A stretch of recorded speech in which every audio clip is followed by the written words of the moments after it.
Today we're going to be doing a brew in a bag session.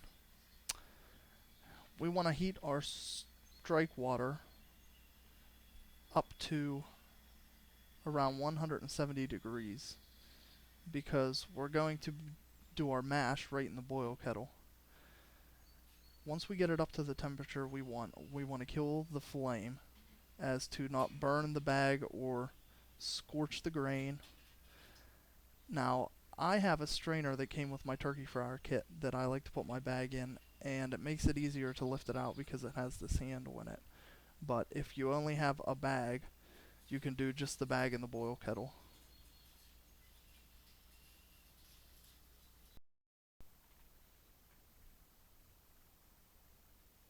Now we want to slowly add the grain and mix it into the water to make sure that we don't get any clumps. And it's easier if you have two people to do it, but it's manageable with one, depending on how much grain you have. We're going to do a raspberry wheat for this batch, so we have about 10 pounds of grain. So easily manageable with one person. Slowly just pour it in and stir. The reason why we heat our water up to 170 is because we're trying to hit around 155 degrees for our mash. The reason why we do that is because that's in the optimal range for the sugars to convert from the starch. So we're going to mash in here for about an hour. That's about how long it's going to take for the starch to convert to sugar. And the sugar that this produces is what the yeast is going to ferment. So basically we're going to be creating the wort with all grain rather than using extract to do it, like we did in our extract brewing. This is the way that a commercial brewery would do it, just on a much smaller scale. Obviously we're doing 5-gallon batches and they do, barrels and barrels worth. So the way that I do my brew in a bag is I usually will add about the same amount of water that you would need for regular mash.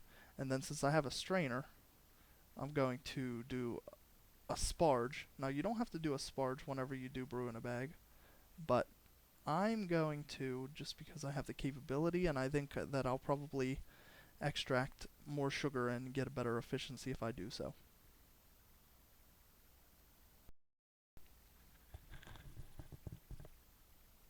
So what I'm going to do now is I'm going to lift this out of here and just prop it up above the brew kettle. And while this was mashing, I went inside and I heated up the rest of the water that I need to get up to my 6.5-gallon mark that I'm trying to get the pre-boil volume up to. The reason why I'm doing 6.5-gallon pre-boil is because we're probably going to boil off about 1 gallon, and then we're going to lose a little bit more volume because of the trub that we're going to leave behind as well.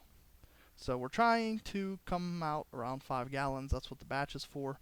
That's how we're going to get our target efficiency. And now I just took a regular strainer that you would use in your kitchen for pasta. I'm going to hold it over top of the grain bag and I'm going to pour water through it. And that way I don't just dump water down through the middle of the grain bed. It's going to spread it out evenly amongst the grain bed and hopefully drain down all the way through, washing the sugar off the grain and putting it into the boil kettle to increase our efficiency. Here's a shot from the top just so that you can see what the grain bed looks like and how I'm trying to spread the water over top of the entire grain bed. Again, the goal is to get all of the sugar out of the grain bed that you can to increase your efficiency so that you get your target original gravity. Now after this step, obviously we are going to do our 60-minute boil, and here we're going to skip ahead to 45 minutes after our first addition. We are going to put our immersion chiller into the wort, throw in our 15-minute hop additions, and this is going to sterilize the immersion chiller while it boils.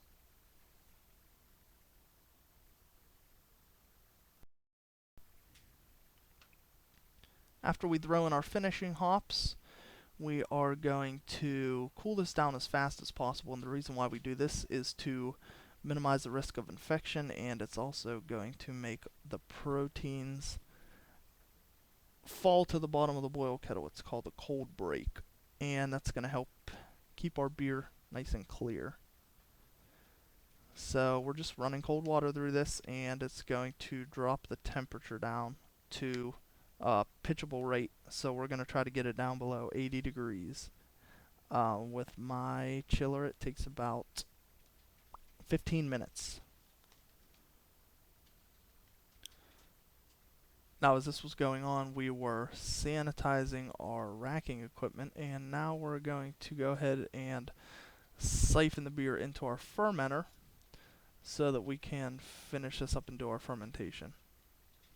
So that's all I'm doing here, and you want to try to keep an eye on it so you can ensure that you're getting just the beer. You want to try to minimize getting any protein and trub into it, and I'll show you what that looks like in the kettle if you can see here.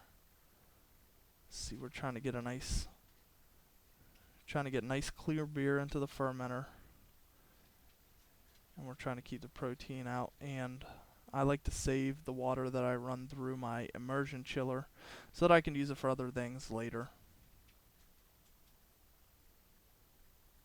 So now that we have everything transferred into the fermenter, we're going to go ahead and grab our yeast, and we're just using dry yeast for this one, so all we need to do is open the packet up and sprinkle it on top, and then we're going to seal the bucket up, and we're going to put our airlock on it with sanitized water in it. That's what I opt to use. Some people use vodka.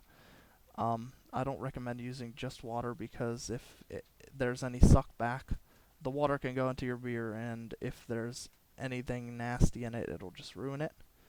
We're going to shake this up and get as much oxygen into it right now as we can. This is the last time that you want to introduce oxygen into your beer. So we're going to shake, shake, shake, and we're all set.